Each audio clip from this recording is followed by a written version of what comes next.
عمر اور بیٹی کی عمر دونوں برابر ہے. آپ سنیں کہ ایسا کیسے ہو سکتا ہے؟ ماں سوتیلی ہے، بیٹی سوتیلی ہے. ماں بیٹی دونوں کی عمر برابر ہے. ماں کا نام عائشہ ہے، بیٹی کا نام فاطمہ، دونوں کی عمر برابر ہے. لیکن سوتیلا سلوک نہیں ہے، سہیلی جیسا سلوک ہے. ماں بھی دل کی بات کہہ دیتی ہے بیٹی سے، اور بیٹی بھی دل کی بات ماں سے کہہ دیتی ہے. ماں کی مجلس میں بیٹی ہنستی ہے، عائشہ کی مجلس میں فاطمہ ہنس رہی ہے. تو ماں نے پوچھا کہ بیٹی کیوں ہنس رہی ہو؟ تو فاطمہ نے کہا کہ اماں میرے دل میں خیال آیا. کہا کیا خیال آیا؟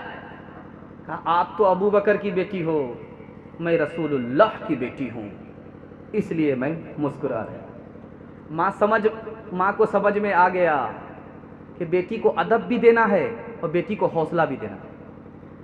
کہا کہ بیٹی تم نے سچ کہا، اسی نبی کے صدقے میں ہمیں قرآن ملا، اسی نبی کے صدقے میں ہمیں قرآن ملا، اسلام ملا، ایمان ملا. بیٹی تم نے سچ کہا.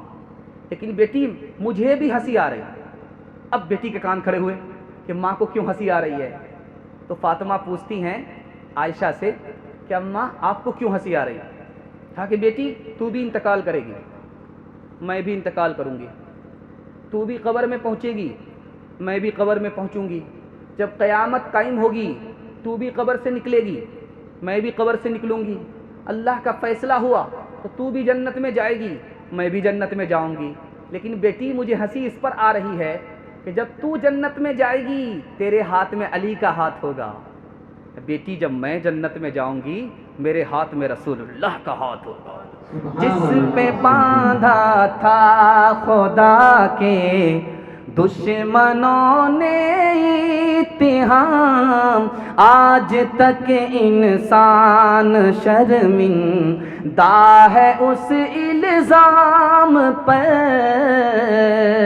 ہو میرے ماں باپ قربان اس مقدس نام پر، ہو میرے ماں باپ قربان اس مقدس نام پر.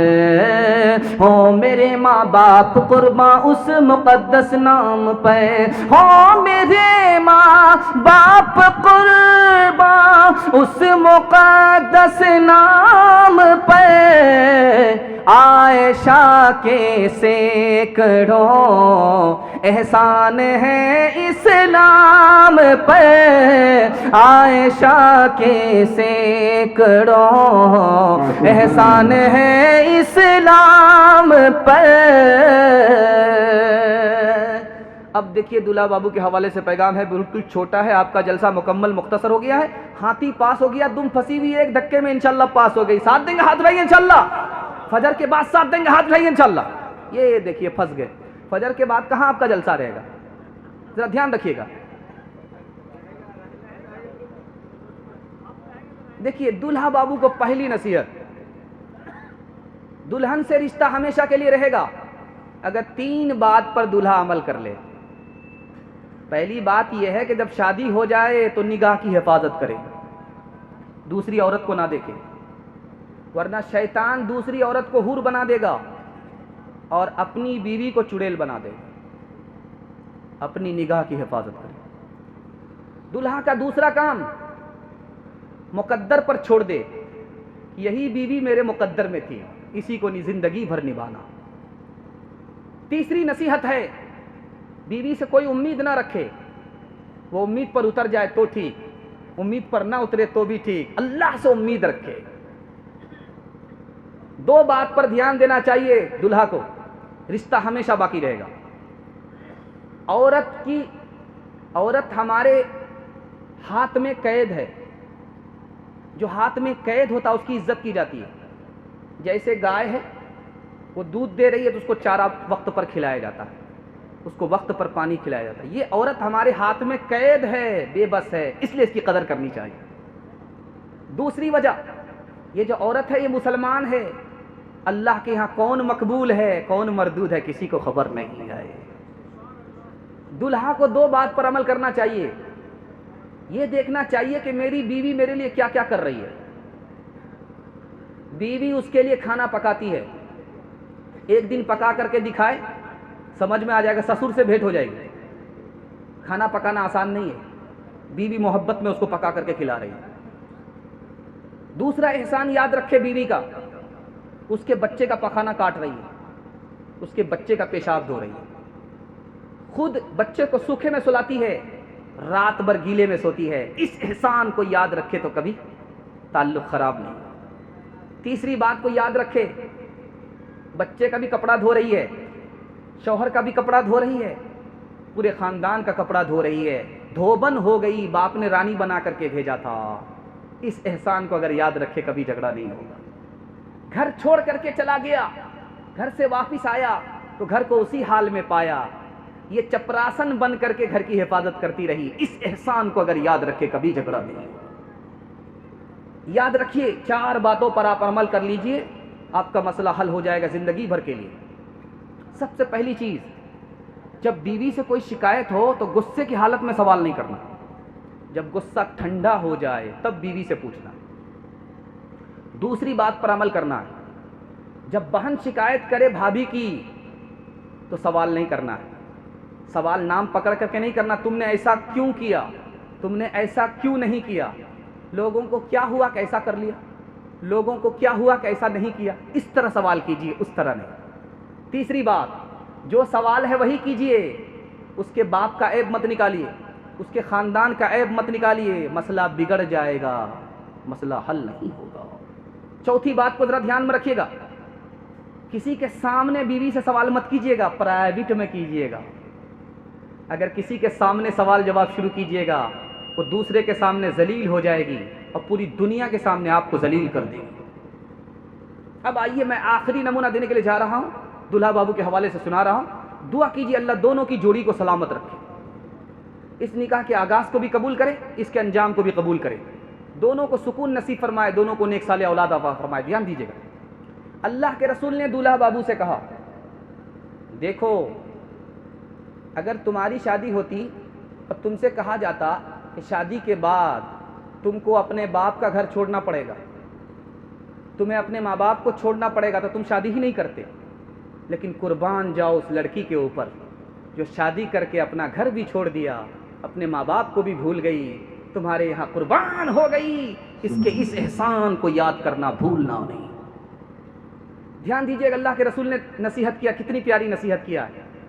4 نصیحت کیا ہے، پیغام کو ختم کر رہا ہوں۔ دولہا سے کہا کہ اپنی بیوی کو سیدھا مت کرنا، دولہا سے کہا بیوی کے چہرے پر مت مارنا، دولہا سے کہا بیوی کو برا بھلا مت کہنا، دولہا سے کہا کہ بیوی سے نفرت مت کرنا، دولہا سے کہا بیوی سے ایسے محبت کرو جیسے بچے سے محبت کرتے ہو، بیوی کے ساتھ اچھا سلوک کرو گے خدا کے قریب ہو جاؤ گے، بیوی کے ساتھ برا سلوک کرو گے خدا تمہیں پکڑ لے گا۔ بس آخری پیغام سنا رہا، آخری مثال دے رہا ہوں، پیغام کو ختم کر رہا ہوں۔ 2 مثال آپ لوگ سنیں گے، ہاتھ اٹھائیے انشاءاللہ۔ تھک گئے ہیں، ہاتھ اٹھائیے انشاءاللہ۔ بہت لوگ جلدی سے جھٹک لیے کہ تاکہ رات کے اجالے میں پتہ نہ چلے۔ خیر دھیان دیجیے گا، 2 مثال پر پیغام کو ختم کر رہا ہوں، دھیان دیجیے گا۔ استاد نے شاگرد سے پوچھا کہ میرے اندر کا عیب کیسے معلوم ہوگا؟ کہا کہ بابو آسان ہے، اگر اپنے اندر کا عیب دیکھنا چاہتے ہو آسان ہے۔ کہا کہ وہ کیسے؟ کہا 1 منٹ میں پتہ چلے گا۔ بھائی ادھر دھیان دیجیے، آپ لوگ ماحول کو تھوڑا بنائیے، بالکل آپ کا جلسہ نکلنے والا ہے۔ ابھی سیرت تک آپ پہنچے نہیں ہیں، آپ کا آخری پیغام ایک سیرت کے حوالے سے سنا رہا ہوں، آپ کا جلسہ ختم ہو جائے گا۔ بالکل 5 سے 7 منٹ کا جلسہ رکا ہوا ہے، ساتھ دیں گے، توجہ کے ساتھ سنیں گے، پورے دھیان سے، ہاتھ اٹھائیے انشاءاللہ۔ دھیان دیجیے گا، استاد سے پوچھا ہے شاگرد نے میرے اندر کا عیب کیسے معلوم ہوگا؟ کہا کہ بالکل چٹکی میں ہو جائے گا، اپنی بیوی کا عیب نکالو، وہ پورے تمہارے خاندان کا عیب نکال کر کے دکھا دے۔ دوسری مثال دیجیے گا، دھیان سے سنیے گا۔ رخصتی کا وقت تھا، لڑکی رخصت ہو رہی ہے، سارے لوگ رو رہے ہیں، اس کے پورے خاندان کے لوگ رو رہے ہیں، لیکن ایک آدمی ہنس رہا ہے۔ چھوٹا بچہ دیکھ رہا ہے کہ سارے لوگ رو رہے ہیں، جوان بیٹی گھر چھوڑ کر کے جا رہی ہے، سارے رشتہ دار رو رہے ہیں۔ جنہوں نے اپنی جوان بیٹی کو رخصت کیا اس کو محسوس کیا ہوگا کہ کلیجہ منہ کو آ جاتا ہے، دل پھٹ جاتا ہے۔ بیٹی رخصت ہو رہی، سب لوگ رو رہے ہیں، لیکن ایک آدمی ہنس رہا ہے، چھوٹا بچہ باپ سے کہتا ہے کہ ابا حضور یہ سب رو رہے ہیں، یہ دولہا بابو کیوں ہنس رہا ہے؟ اچھا یہ دولہا بابو ہنس رہا ہے؟ کہا کہ بیٹا ابھی رخصتی کا ٹائم ہے، ہم لوگ رو رہے ہیں، زندگی بھر اسی کو رونا پڑے گا۔ کرو مہربانی تم اہل زمین پر، خدا مہرباں ہو گارش بری پر، عرش بری پر، خدا رحم کرتا نہیں اس بشر پر، نہ ہو درد کی چوٹ جس کے جگر پر۔ یہ کس نے محبت سے ڈالی نگاہیں کہ عالم میں پھر سے بہار آ رہی ہے؟ یہ کس نے محبت سے ڈالی نگاہیں کہ عالم میں پھر سے بہار آ رہی ہے؟ یہ کس نے محبت سے ڈالی نگاہیں کہ عالم میں پھر سے بہار آ رہی ہے، کہ عالم میں پھر سے بہار آ رہی ہے۔ جو دن آ رہا ہے بھلا آ رہا ہے، جو رات آ رہی ہے خوشی لا رہی ہے۔ جو دن آ رہا ہے بھلا آ رہا ہے، جو رات آ رہی ہے خوشی لا رہی ہے۔ بس